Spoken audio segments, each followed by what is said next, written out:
Hello everyone. Welcome to For Nurses Preparation YouTube channel. I am Neeraj Kumar Kyathal. Today is 29 October 2022. Let's begin today's nursing MCQs class for upcoming nursing recruitment exams. First question is painless bleeding after 28 weeks of pregnancy is associated with। अगर किसी pregnant women को 28 weeks के pregnancy period के बाद painless vaginal bleeding होती है तो ये किस कंडीशन के होने को बताती है। सिंपली कहें तो प्रेगनेंसी में पेनलेस वेजाइनल ब्लीडिंग किस कंडीशन के होने पर देखी जाती है। प्रीवियस एग्जाम में इस क्वेश्चन को पूछा गया है, इंपॉर्टेंट है। आपके ऑप्शंस हैं option A hydatidiform mole, option B placenta previa, option C ectopic pregnancy, option D molar pregnancy.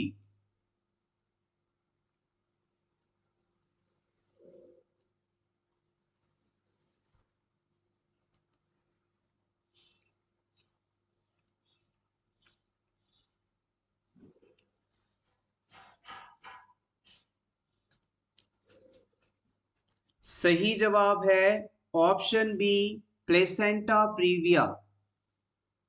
Painless vaginal bleeding placenta previa condition में देखने को मिलती है। आइए वन बाय वन ऑप्शंस में बताई चारों कंडीशंस के बारे में ब्रीफली जान लें। ये सभी पॉइंट्स, सभी चीजें इंपॉर्टेंट रहेंगी। सबसे पहले हम बात करेंगे प्रेगनेंसी की। नोट करिएगा हेडिंग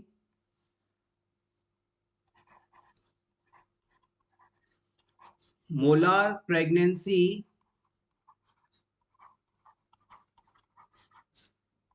मोलार प्रेगनेंसी को ही आप हाइडेटिडिफॉर्म मोल के नाम से जानते हैं। यहां पर ऑप्शन ए और ऑप्शन डी के अंदर हाइडेटिडिफॉर्म मोल और मोलार प्रेगनेंसी लिखा गया था। इन दोनों का मतलब एक ही होता है। इसे हम कॉमन हेडिंग के तहत डिस्कस करेंगे। मोलार प्रेगनेंसी या फिर आप इसे हाइडेटिडिफॉर्म मोल कह सकते हैं।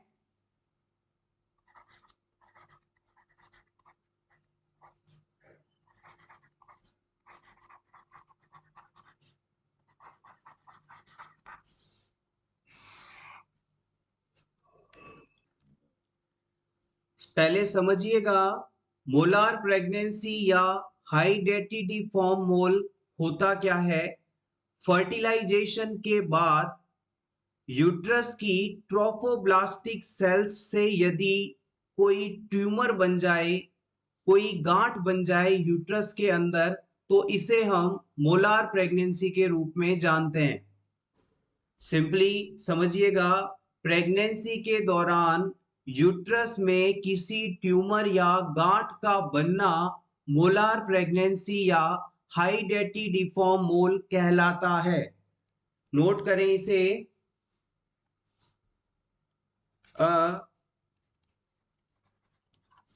Tumour formation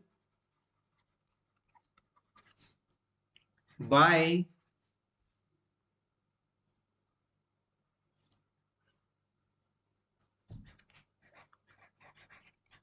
trophoblastic cells of uterus after fertilization. Fertilization के बाद यूट्रस की ट्रोफोब्लास्टिक सेल्स के द्वारा यदि यूट्रस में एक ट्यूमर फॉर्मेशन कर दिया जाए तो ये चीज मोलार प्रेगनेंसी या हाइडेटिडिफॉर्म मोल कहलाती है। It is a abnormal condition. It is a abnormal condition. यहाँ पर आपको ये नाम परेशान कर रहा होगा कि ट्रोफोब्लास्टिक सेल्स होता क्या है, इसके बारे में भी एक लाइन लिख लीजिएगा।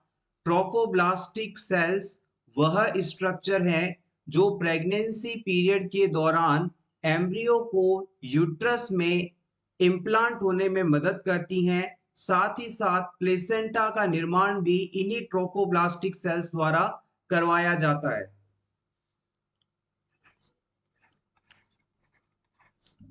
Trophoblastic cells of uterus are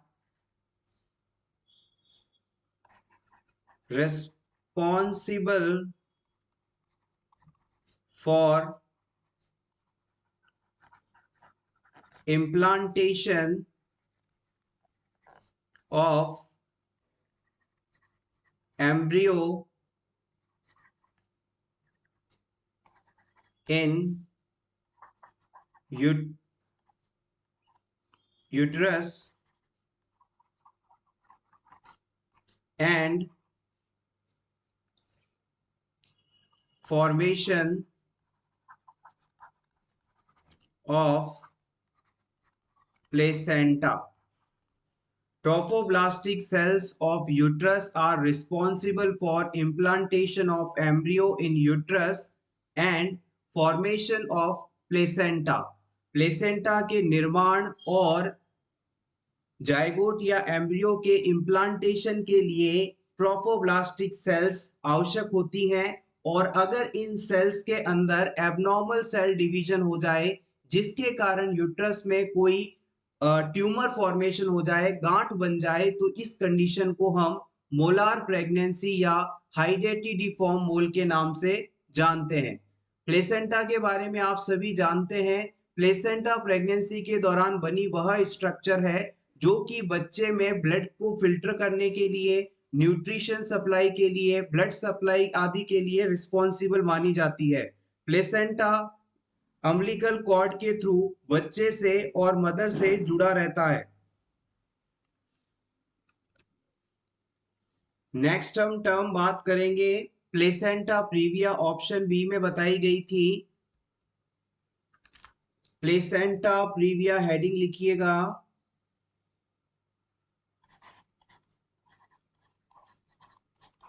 placenta previa.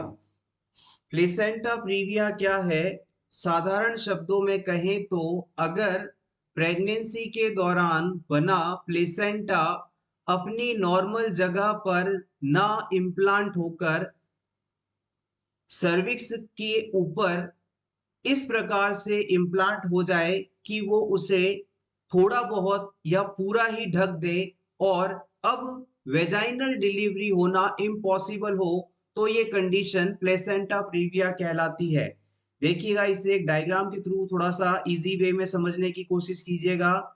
जैसे कि मान लीजिए ये यूट्रस है और ये यूट्रस का नेक वाला पार्ट है सर्विक्स। अगर मान लीजिए ये प्लेसेंटा नॉर्मल कंडीशन में तो यहाँ पर इस जगह या इस जगह इम्प्लांट होना चाहिए, लेकिन किसी कारणवश ये इस प्रकार से इस जगह पर इम्प्लांट हो जाए, बन जाए, जिसके कारण ये सर्विक्स की जो ओपनिंग है पूरी तरह से ढक जाए, कवर हो जाए। अब इस सिचुएशन के अंदर इस बच्चे की इस प्लेसेंटा को क्रॉस करते हुए वेजाइनल डिलीवरी संभव नहीं है, तो ये कंडीशन प्लेसेंटा प्रीविया है। प्लेसेंटा का कंप्लीटली या पार्शली सर्विक्स को ढकते हुए इम्प्लांट होना प्लेसेंटा प्रीविया कंडीशन कहलाती है। नोट करिएगा इसके बारे में। Abnormal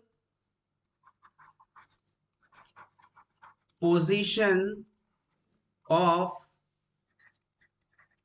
placenta that partially or completely covers the cervical opening। और इस कंडीशन के अंदर एग्जाम में अक्सर पूछे जाने वाला पॉइंट है कि इसके अंदर पेनलेस वेजाइनल ब्लीडिंग देखने को मिलती है। Painless vaginal bleeding is seen. 28 weeks की प्रेगनेंसी के कंप्लीट होने के बाद अगर किसी वुमेन को बिना किसी दर्द के वेजाइनल ब्लीडिंग हो रही है तो वहां पर कहीं ना कहीं प्लेसेंटा प्रीविया होने की संभावना रहती है। अब हम बात करेंगे नेक्स्ट ऑप्शन की, जो कि है एक्टोपिक प्रेगनेंसी। ऑप्शन सी के अंदर बताया गया, ये भी काफी ज्यादा इंपॉर्टेंट है। हेडिंग लिखिएगा एक्टोपिक प्रेगनेंसी। एक्टोपिक प्रेगनेंसी या इसे आप एक्स्ट्रा यूटेराइन प्रेगनेंसी भी कह सकते हैं। Extra uterine pregnancy.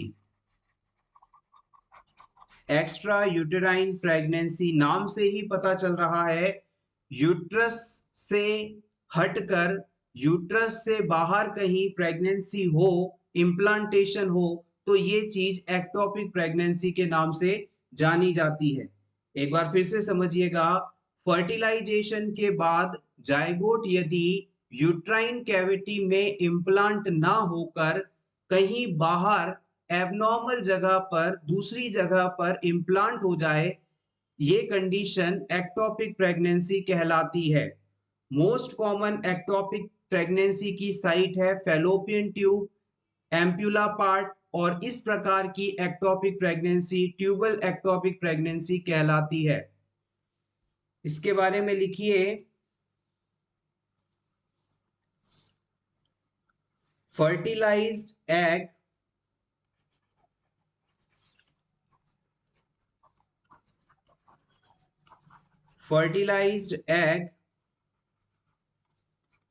implant and grow outside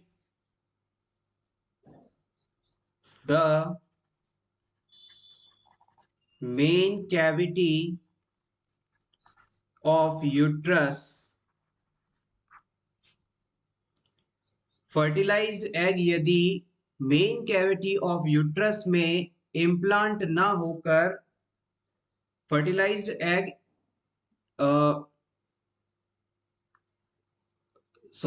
fertilized egg implant and grow outside the main cavity of uterus, it is called ectopic or extrauterine pregnancy।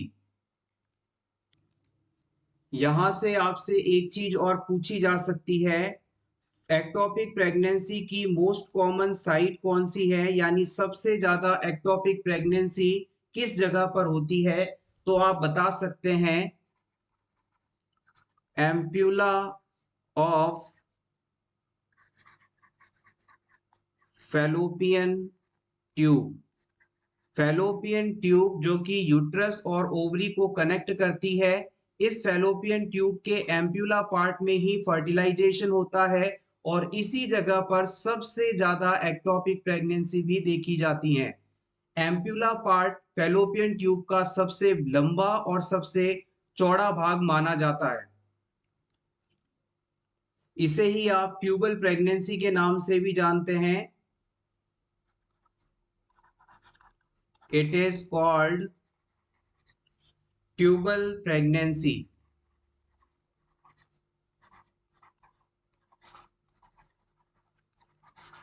अगर fertilized egg fallopian tube में implant होता है तो इसे आप ट्यूबल प्रेगनेंसी के नाम से जानते हैं।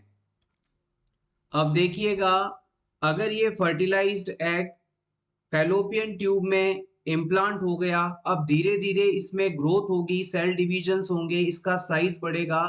अगर आपने इसे अर्ली स्टेज में आइडेंटिफाई नहीं किया तो एक समय बाद इसके साइज के बढ़ने के कारण ये फैलोपियन ट्यूब को डैमेज कर देगा और फैलोपियन ट्यूब को डैमेज होने के कारण, फटने के कारण बहुत ज्यादा सीवियर ब्लीडिंग हो सकती है और क्लाइंट की जान तक जा सकती है। एक्टोपिक प्रेगनेंसी होने पर शुरुआती स्टेज के अंदर पेशेंट को लोअर एब्डोमेन एरिया के अंदर तेज दर्द महसूस होता है। इसके अलावा जैसे ही एक्टोपिक प्रेगनेंसी आइडेंटिफाई हो, हमें तुरंत मेडिकल ट्रीटमेंट लेकर इसे टर्मिनेट करना चाहिए। अदरवाइज अगर ये ग्रो करती है तो फिर सर्जरी के अलावा इसे हम ट्रीट नहीं कर सकते। होपफुली ये तीनों पॉइंट्स यहां से क्लियर हैं। Molar pregnancy, placenta previa, ectopic pregnancy.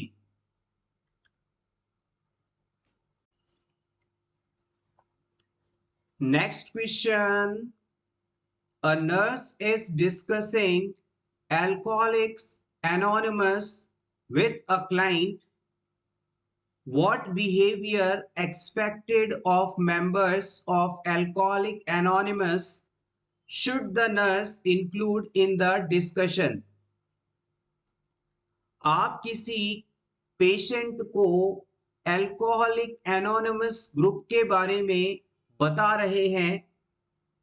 इस ग्रुप में शामिल हुए लोगों के किस बिहेवियर के बारे में आप इस क्लाइंट को, इस पेशेंट को जरूर बताना चाहेंगे। ऑप्शन ए कहता है speaking allowed at weekly meetings, साप्ताहिक होने वाली मीटिंग्स में तेज बोलने का बिहेवियर होता है। Option B promising to attend at least 12 meetings yearly, इस ग्रुप के लोगों को एक साल में कम से कम 12 मीटिंग मिनिमम अटेंड करने का प्रॉमिस करना होता है। Option C maintaining controlled drinking after 6 months, इस ग्रुप से जुड़े लोग 6 महीने बाद बिल्कुल कम मात्रा में ड्रिंक करेंगे यानी अल्कोहल इंटेक करेंगे। ऑप्शन डी कहता है acknowledging an inability to control the problem, इस ग्रुप में वो लोग सम्मिलित होते हैं जो कि इस चीज को बताते हैं, एक्सेप्ट करते हैं कि वो अपनी ड्रिंकिंग की आदत को नहीं छोड़ पा रहे हैं। कौन सा पॉइंट यहां पर अल्कोहलिक एनोनिमस ग्रुप में सम्मिलित होने वाले लोगों का बिहेवियर माना जाता है? ऑप्शन 1 में कहा गया है कि मीटिंग्स में आप तेजी से बात करेंगे, तेजी से अपनी राय देंगे, जो कि सही ऑप्शन नहीं है।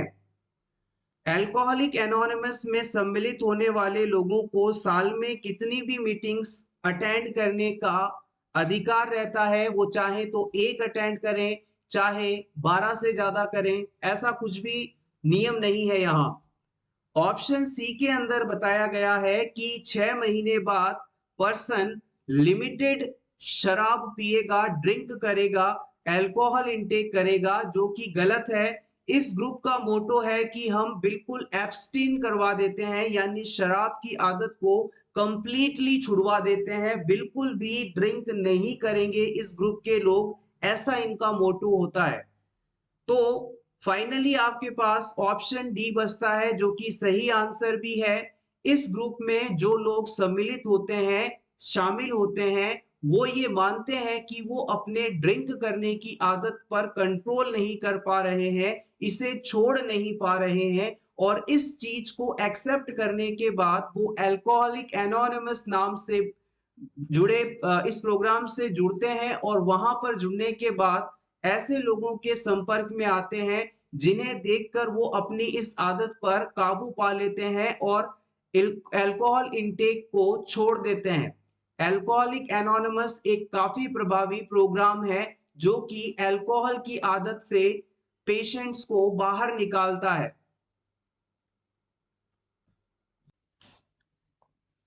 Next question, a nurse is supportive of a child receiving long-term rehabilitation in home rather than in healthcare facility. Why is living with the family so important to a child's emotional development?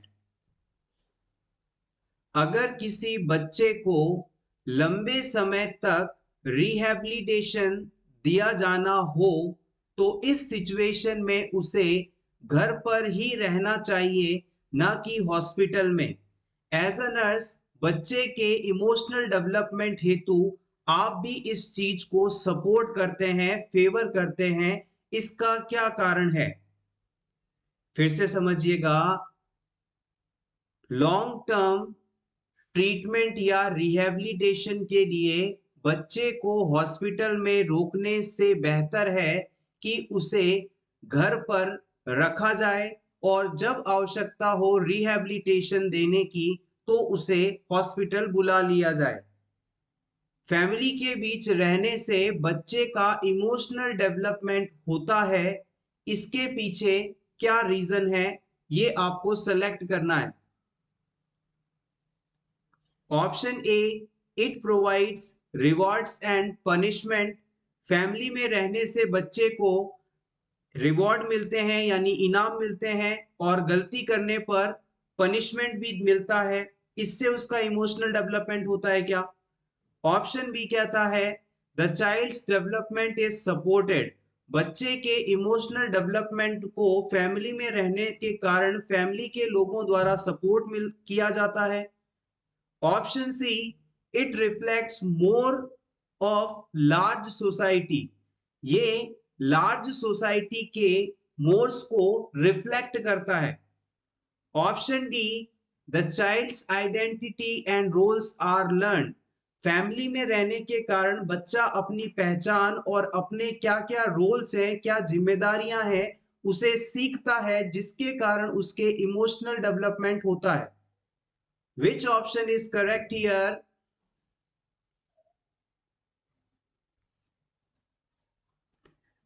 Paediatrics से development से ये चीज important रहती है। Child psychology में भी ये चीज इंक्लूडेड है। अपकमिंग एग्जाम्स में पूछी जा सकती है।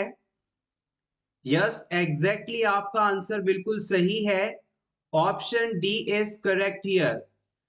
किसी भी बच्चे के प्रॉपर इमोशनल डेवलपमेंट के लिए उसे परिवार के साथ रहना आवश्यक होता है। परिवार के लोगों के साथ रहकर वो अपनी पहचान और अपनी जिम्मेदारियों को समझ पाता है।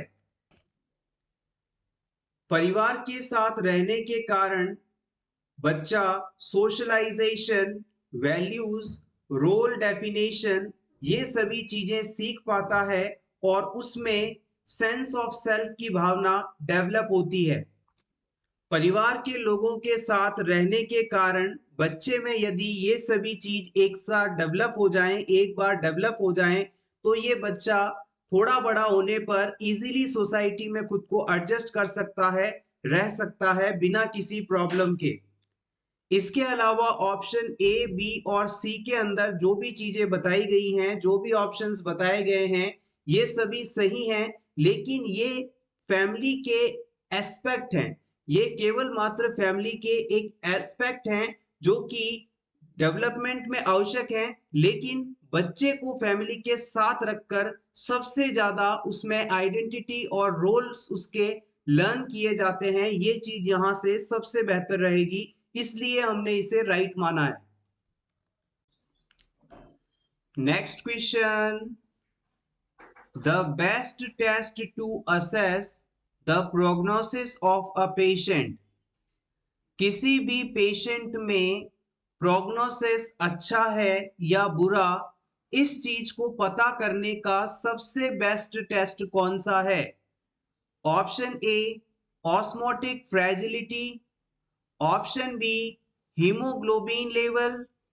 Option C, packed cell volume. Option D, erythrocyte sedimentation rate.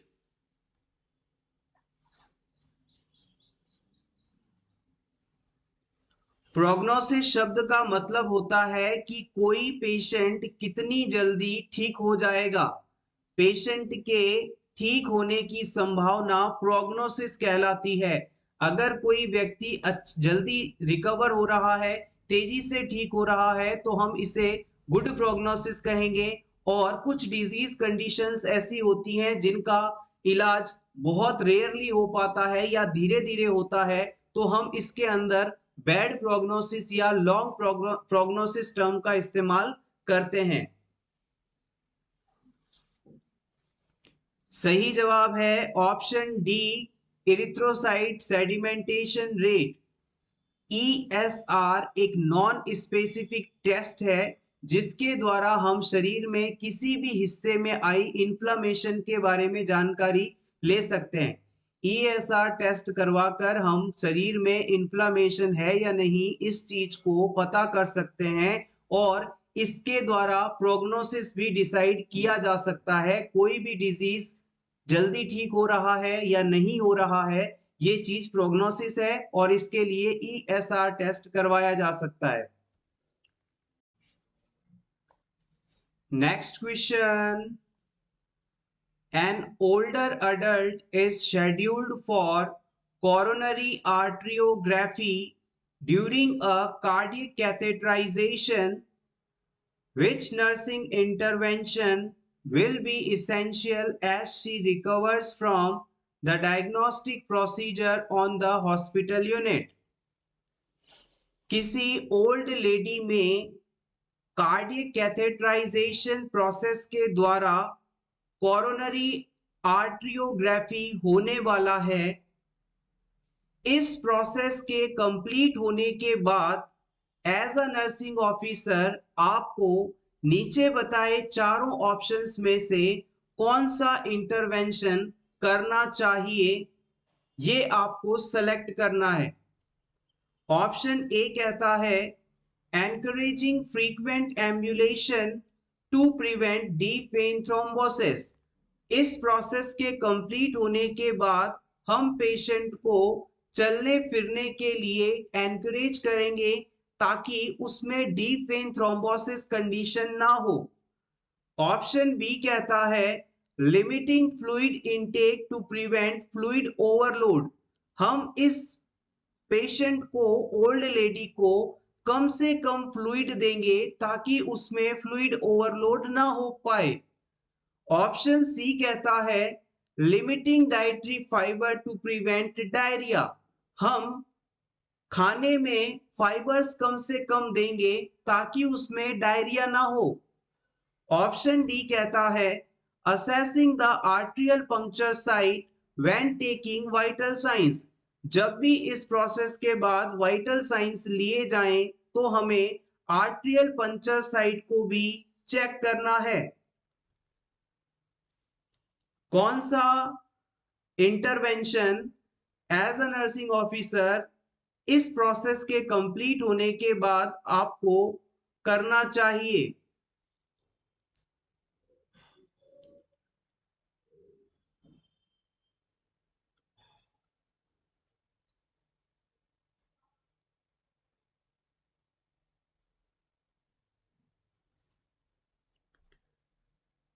देखिएगा यहां पर वन बाय वन सभी ऑप्शंस की बात करते हैं। ऑप्शन वन में कहा गया है कि इस प्रोसेस के बाद हम तुरंत क्लाइंट को एम्बुलेट करने यानी चलने फिरने के लिए एनकरेज करेंगे, तो ये चीज बिल्कुल गलत मानी जाएगी। कार्डियक कैथेटराइजेशन प्रोसेस के अंदर हम क्लाइंट के एक्सट्रीमिटी से एक निडल द्वारा ट्यूब को इंसर्ट करते हैं, कैथेटर को इंसर्ट करते हैं जो कि हार्ट तक जाता है और वहां पर इसका जो भी पर्पस था थेराप्यूटिक या डायग्नोस्टिक उसे कंप्लीट करके वापस इसे निकाल लिया जाता है। अगर इस प्रोसेस के तुरंत बाद आप क्लाइंट को चलने फिरने के लिए कहते हैं तो फ्लूइड ब्लड प्रेशर के कारण उस साइड पर जहां से नीडल इंसर्ट की गई थी वहां पर ब्लीडिंग हो सकती है, वहां से ब्लड लॉस हो सकता है। तो क्लाइंट में अर्ली स्टेज में एम्बुलेट कराने वाली बात सही नहीं मानी जाएगी। कार्डियक कैथेटराइजेशन के बाद कुछ घंटों के लिए हम पेशेंट को स्ट्रिक्ट बेड रेस्ट के लिए कहते हैं, उसे बेड पर ही बिना हिले डुले रहने के लिए कहा जाता है। कार्डियक कैथेटराइजेशन के बाद क्लाइंट में ब्लीडिंग, हेमरेज, हेमेटोमा और आर्ट्रियल इनसफिशिएंसी जैसे रिस्क फाइंडिंग्स देखने को मिल सकती हैं, तो आपका ऑप्शन ए बिल्कुल गलत रहेगा। ऑप्शन बी के अंदर कहा गया है कि हम क्लाइंट को फ्लूइड इनटेक कम से कम करने को कहेंगे, जो कि बिल्कुल गलत ऑप्शन है। कार्डियक कैथेटराइजेशन प्रोसेस के अंदर हम डाई का इस्तेमाल करते हैं, डाई भी इंसर्ट की जाती है बॉडी में, और इस प्रोसेस के कंप्लीट होने के बाद हम क्लाइंट को ज्यादा से ज्यादा फ्लूइड लेने के लिए कहते हैं, पानी पीने के लिए कहते हैं, ताकि क्लाइंट के अंदर जो डाई गई है वो यूरिन के थ्रू बॉडी से बाहर जल्दी से निकल जाए और किसी भी प्रकार का बॉडी ऑर्गन डैमेज ना हो। सो यहाँ पर फ्लूइड ज्यादा दिया जाएगा, ना कि कम। इसके बाद ऑप्शन 3 के अंदर कहा गया है कि क्लाइंट को हम कम से कम फाइबर देंगे, कहीं उसे डायरिया ना हो जाए। ये ऑप्शन भी आपका गलत रहेगा।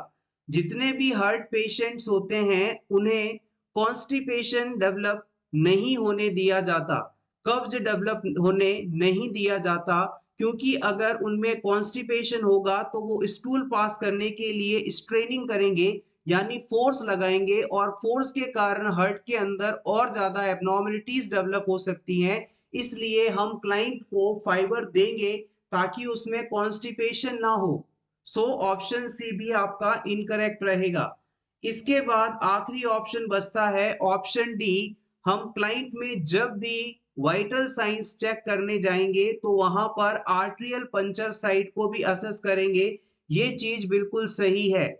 आर्ट्रियल पंचर साइट का मतलब है जिस जगह से हमने निडल को इंसर्ट किया था बॉडी में, जिस जगह से कैथेटर को बॉडी में इंसर्ट किया था, उस आर्ट्रियल पंक्चर साइट पर कहीं हिमेटोमा तो नहीं बन रहा, वहां से ब्लीडिंग तो नहीं हो रही, वहां पर किसी प्रकार का इंफेक्शन तो नहीं, कोई एबनॉर्मेलिटी तो नहीं। इस चीज का रेगुलर असेसमेंट हमें करते रहना चाहिए और यही सबसे सही इंटरवेंशन भी माना जाएगा। Next question. Which of the following results of the lab test are significant to the diagnosis of a disorder? इन चारों ऑप्शंस में से कौन सी फाइंडिंग किसी डिजीज कंडीशन के होने को बताती है? Option A, RBC 4.5 to 5 million per cubic mm. Option B, hemoglobin 13 to 14 gram per dl. Option C, platelet count 2,50,000 to 5 lakhs. Option D, WBC count 12,000 to 13,000.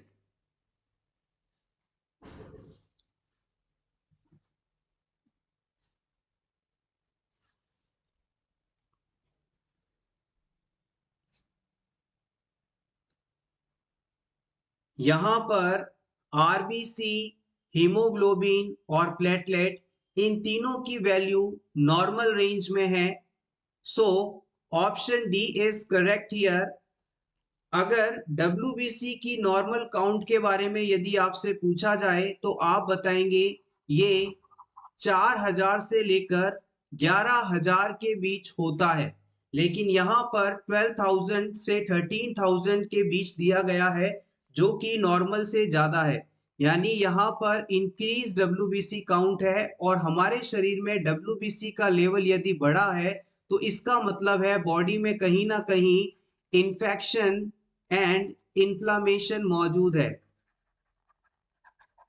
शरीर में इन्फेक्शन और इन्फ्लामेशन के होने पर WBC का काउंट बढ़ा हुआ मिलता है। Next question. In which situation would the nurse check Chvostek and Trousseau sign? इनमें से किस कंडीशन के होने पर Chvostek and Trousseau sign check किए जा सकते हैं? Option A, client complains of calf pain, calf area के अंदर पेन होने पर। Client complains of headache and photophobia, client complains of weakness and dysphagia, client complains of tingling in the feet.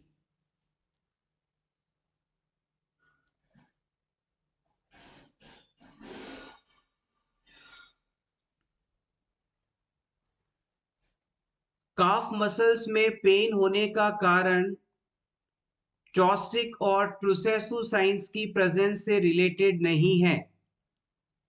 Headache and photophobia, they also not related with these condition। Photophobia का मतलब होता है light से डर लगना। Phobia means irrational fear of something। Dysphagia and weakness also not related with these conditions। Dysphagia means difficulty in swallowing। Finally, option D remaining and it is the correct answer। अगर पैरों में feet area के अंदर tingling sensation होता है, abnormal sensation होता है, तो ये कहीं ना कहीं चॉस्टिक साइन, प्रोसेसु साइन की चेक करने हेतु बताता है। जब हमारे शरीर के अंदर कैल्शियम का लेवल नॉर्मल से कम हो जाए तो इस कंडीशन के अंदर चॉस्टिक और ट्रूसेसु साइन देखने को मिलते हैं और कैल्शियम की कमी होने पर शुरुआती लक्षणों के रूप में पैरों में टिंगलिंग सेंसेशन देखने को मिलता है।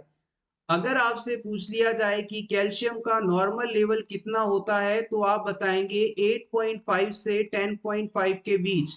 अगर 8.5 से कैल्शियम शरीर में कम हुआ तो पैरों में टिंगलिंग सेंसेशन होगा और इसके बाद टिटेनी जैसी कंडीशन डेवलप हो जाएगी। Tetany means lack of calcium, decrease calcium level, it is called tetani.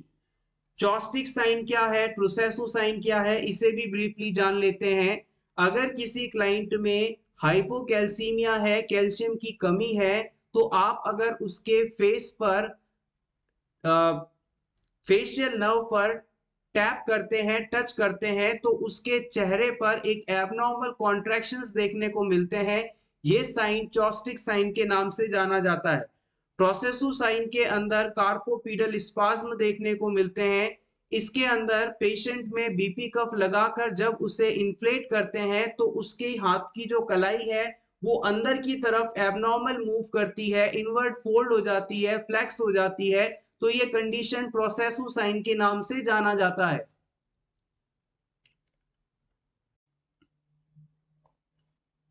Next question, which drug is used to prevent bradycardia during surgery? Surgery के दौरान अचानक हार्ट रेट कम ना हो जाए, इस चीज को ट्रीट करने हेतु कौन सी ड्रग इस्तेमाल की जाती है? Nitrous oxide, succinyl chloride, amiodarone, atropine.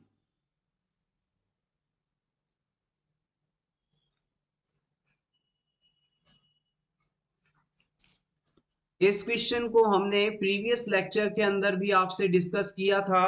अगर आपने वो क्लास देखी होगी तो आप इसे इजीली आंसर कर पाएंगे। Atropine is the drug used to prevent bradycardia during surgery. Surgery से पहले एट्रोपिन देने के दो पर्पस होते हैं। पहला तो यहाँ बताया गया है कि ब्रेडिकार्डिया नहीं होने देता, यानी ये हार्ट रेट को बढ़ाकर रखता है। ब्रेडिकार्डिया शब्द का मतलब होता है हार्ट रेट का 60 बीट्स पर मिनट से कम हो जाना। ये हार्ट रेट को 60 बीट्स पर मिनट से कम नहीं होने देता एट्रोपिन।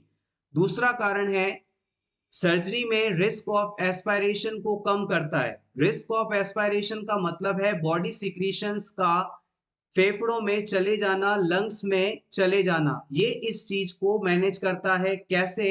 एट्रोपिन देने के बाद बॉडी सिक्रीशंस बिल्कुल ना के बराबर सिक्रीट होते हैं और रिस्क सिक्रीशंस नहीं होंगे तो risk of aspiration automatically manage हो जाएगा। सो option D is correct here. Next question. The nursing instructor asked the student to describe fetal circulation, specifically the ductus venosus. Which statement by the student indicate an understanding of ductus venosus? आप अपने आप को एक nursing student के रूप में मानिए और आपके टीचर आपसे पूछते हैं कि फीटल सर्कुलेशन में डक्टस विनोसिस क्या होता है, इसे आपको बताना है। तो आपके द्वारा दिया गया कौन सा स्टेटमेंट डक्टस विनोसिस की सही डेफिनेशन को बताता है? ऑप्शन ए कहता है it connects the pulmonary artery to aorta. Pulmonary artery को डक्टस विनोसस एरोटा से जोड़ता है, क्या ये सही है? Option B it is an opening between right and left atria.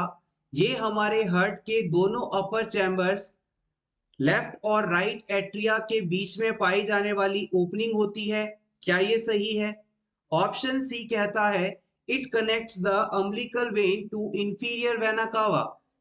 Umbilical vein और इंफीरियर वेना कावा को आपस में जोड़ने वाली स्ट्रक्चर है डक्टस विनोसिस।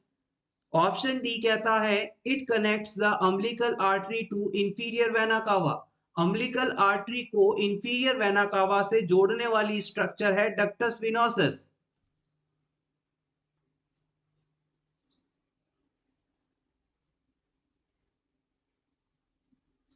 बहुत ही बेसिक और इंपॉर्टेंट चीज है कि डक्टस विनोसिस क्या होता है।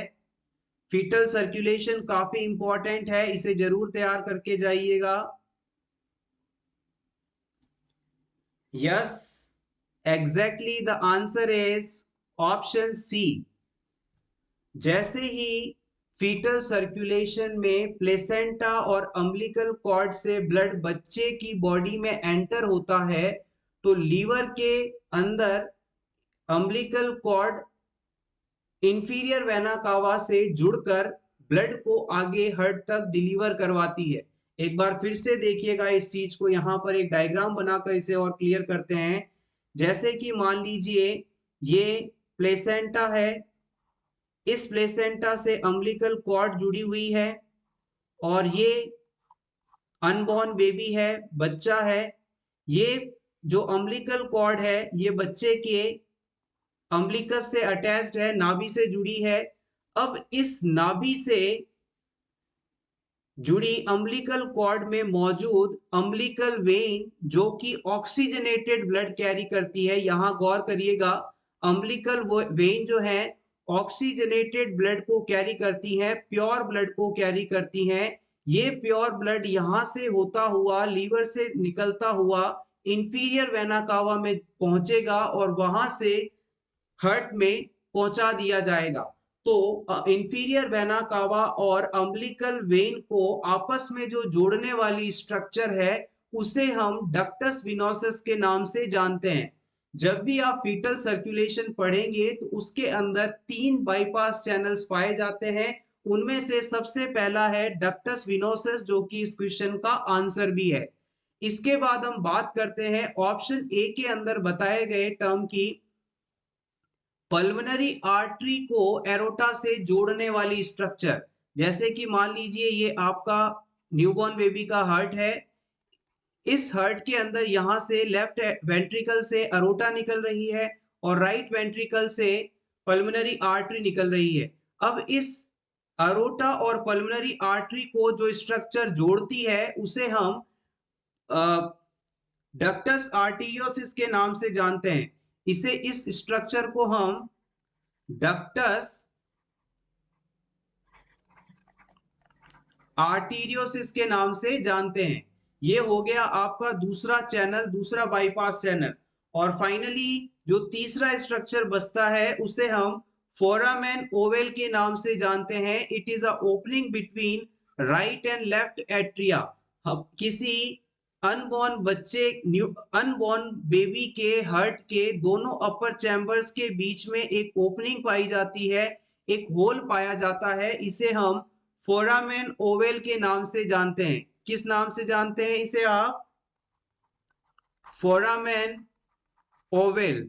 और यही तीसरा बाईपास चैनल होता है। It is a third bypass channel. तो पहला हो गया डक्टस विनोसिस जो कि पल्मोनरी आर्टरी और aorta, sorry ductus venosus pulmonary, sorry एक बार फिर से देखिएगा, 3 टोटल बाईपास चैनल्स हैं जिसमें पहला है डक्टस विनोसिस जो कि अम्बिलिकल वेन और इंफीरियर वेना कावा को जोड़ता है। दूसरा आता है डक्टस आर्टीरियोसिस ये पल्मोनरी आर्टरी और एरोटा को जोड़ता है। तीसरा आता है फोरामेन ओवल जो कि राइट और लेफ्ट एट्रिया के बीच में एक ओपनिंग के रूप में पाया जाता है। आप चाहें तो इसका स्क्रीनशॉट ले लें, इंपॉर्टेंट है।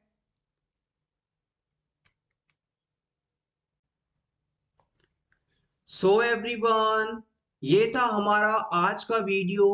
होपफुली आपको आज की ये क्लास अच्छी लगी होगी। क्लास अच्छी लगी हो तो प्लीज इसे लाइक कर दीजिएगा। इसी तरह के रेगुलर वीडियो अपडेट्स पाने के लिए for nurses preparation YouTube channel को जरूर सब्सक्राइब करें। Thank you so much once again and best of luck.